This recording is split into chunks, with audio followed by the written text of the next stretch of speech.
Halo rekan hukum, selamat datang di Hukum 10 Menit, tempat belajar hukum yang mudah, jelas, dan aplikatif yang disajikan dalam waktu 10 menit saja. Pada kesempatan ini kita akan membahas tentang kontrak bisnis bagian yang kedua.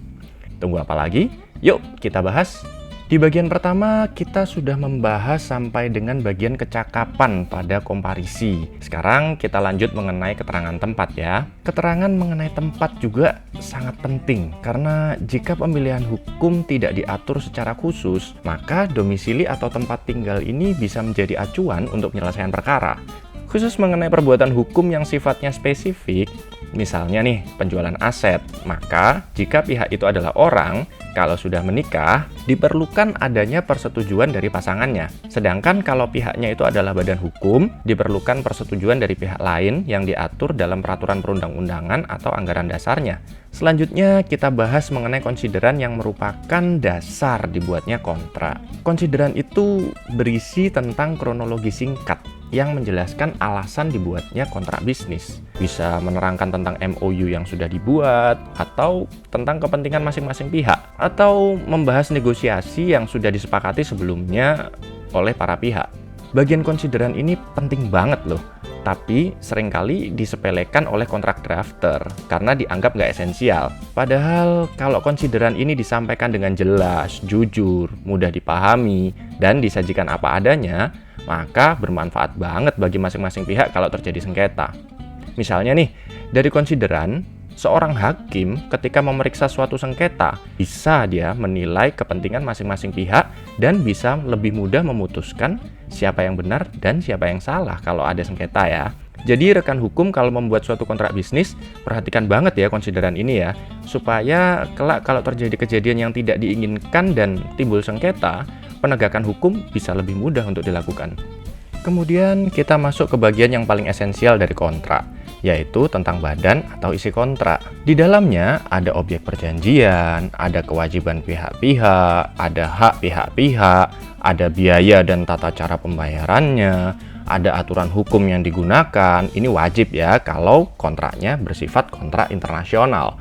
Kemudian ada domisili hukum yang dipilih, ini juga wajib kalau kontraknya internasional. Detail mengenai aturan hukum dan domisili ini terkait dengan tata cara penyelesaian sengketa, termasuk di dalamnya pemilihan badan peradilan untuk menyelesaikan sengketa. Bisa di badan arbitrase atau badan peradilan suatu negara yang sudah disepakati oleh para pihak. Kemudian jangan lupa juga untuk mengatur mengenai tata cara perpajakan. Di sini rekan hukum perlu memahami kerjasama internasional antar negara terkait perpajakan. Apakah kedua negara atau ketiga negara kalau lebih dari dua ya, memiliki tax treaty atau tidak? Jika kedua negara memiliki tax treaty, maka pihak-pihak yang membuat kontrak bisa menghindari double pajak yang dikenakan oleh kedua negara. Istilahnya adalah penghindaran pajak berganda. Mengenai perpajakan atau hukum pajak, nantinya akan Mimin Hukum sajikan pada konten yang lain ya. Jadi, tetap stay tune di Hukum 10 Menit. Jangan lupa klik tombol like jika rekan hukum menyukai video ini, dan jangan lupa subscribe agar tidak ketinggalan video-video selanjutnya. Selanjutnya kita bahas mengenai jangka waktu. Jangka waktu ini sifatnya opsional ya, karena kalau tidak diatur secara tegas di dalam kontrak, undang-undang sebenarnya sudah mengatur di pasal 1454 BW, yaitu jangka waktunya selama 5 tahun. Lalu dalam suatu kontrak itu juga harus ada yang namanya pernyataan sepakat.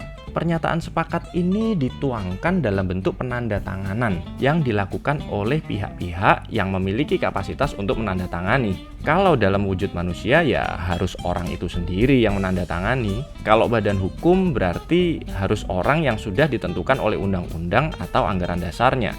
Kecuali jika prinsipalnya memberikan kuasa kepada orang lain, maka kuasa ini harus terlebih dahulu menjelaskan dirinya bahwa dia berkedudukan sebagai seorang kuasa yang sah untuk menandatangani kontrak.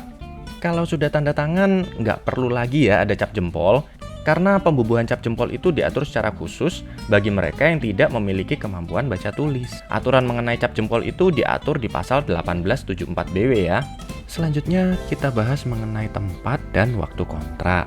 Mengenai tempat dan waktu kontrak ini bisa diletakkan di awal atau akhir kontrak, tergantung preferensi rekan hukum. Yang penting keterangan ini harus jelas. Untuk tempat harus jelas. Setidak-tidaknya itu ada informasi tentang domisili hukum. yaitu selevel kabupaten atau kota. Sedangkan kalau kontraknya bersifat kontrak internasional, perlu diberikan keterangan negara tempat ditandatanganinya kontrak itu.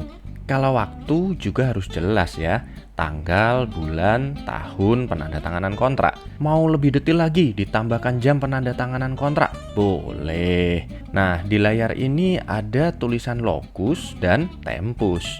Itu apaan ya? Gampangnya, locus itu adalah istilah untuk menyatakan tempat terjadinya peristiwa hukum. Dalam hal ini adalah tempat terjadinya pembuatan kontrak, dan tempus adalah istilah untuk menyatakan waktu terjadinya peristiwa hukum atau peristiwa terjadinya kontrak.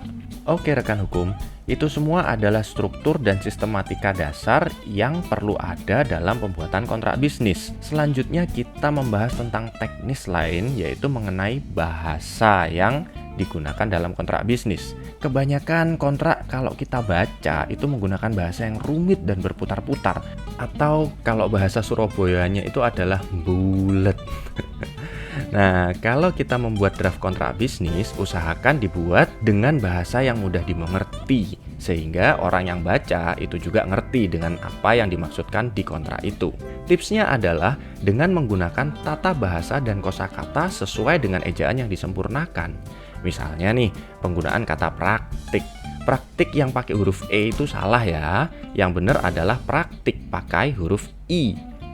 Lalu dalam pembuatan kalimat, usahakan menggunakan kalimat aktif. Kalimat aktif itu berarti pihak yang disebutkan di depan adalah pihak yang aktif melakukan suatu perbuatan. Misalnya kalimat pihak pertama wajib melakukan pembayaran kepada pihak kedua. Di sini pihak pertama aktif melakukan suatu tindakan, yaitu tindakan untuk membayar kepada pihak kedua. Kemudian hindari istilah asing, kecuali istilah itu sudah menjadi istilah umum dan bertujuan agar kontrak mudah dipahami.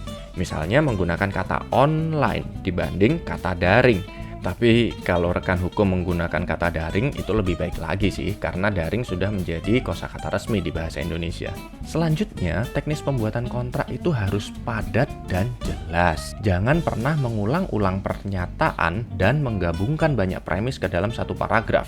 Misalnya nih, kalimat dalam hal pihak kedua tidak melaksanakan kewajiban tanpa persetujuan pihak pertama sepanjang tidak terjadi peristiwa force majeure dan tidak ada hal-hal lain yang dapat menjelaskan secara logis kegagalan pelaksanaan kewajiban pihak kedua, maka pihak kedua wajib membayar denda dan ganti rugi kepada pihak pertama.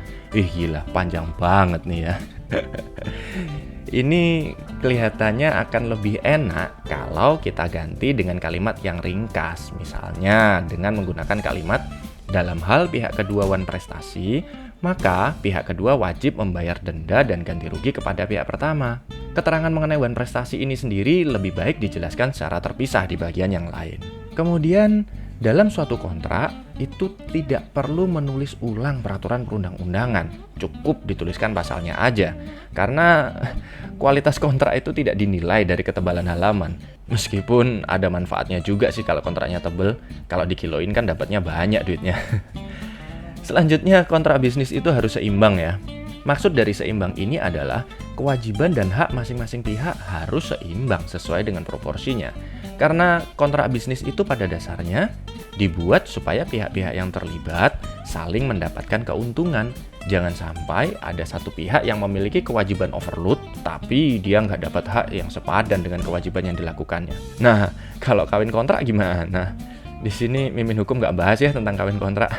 Lalu, kontrak bisnis itu juga harus dapat dieksekusi atau dapat dilaksanakan. Jadi, materi kontrak itu harus sesuai dengan ketentuan perundang-undangan. Jangan pernah melanggar ketentuan peraturan perundang-undangan ya. Nanti kontrak yang sudah susah payah dibuat jadinya batal demi hukum.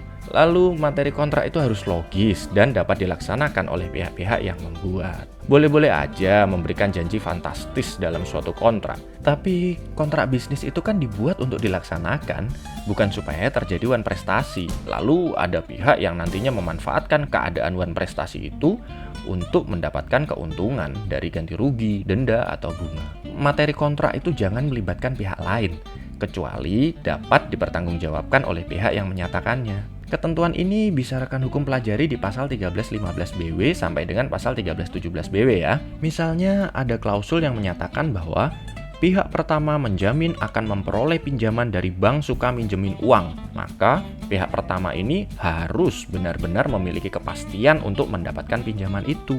Karena kalau gagal, kan bisa jadi wan prestasi. Kemudian yang terakhir, materi kontrak itu harus berkepastian hukum. Kepastian hukum ini maksudnya adalah memberikan kejelasan bagi pihak-pihak yang terlibat di dalamnya. Jangan sampai suatu kontrak yang dibuat itu mengatur suatu keadaan yang ambigu dan tidak jelas.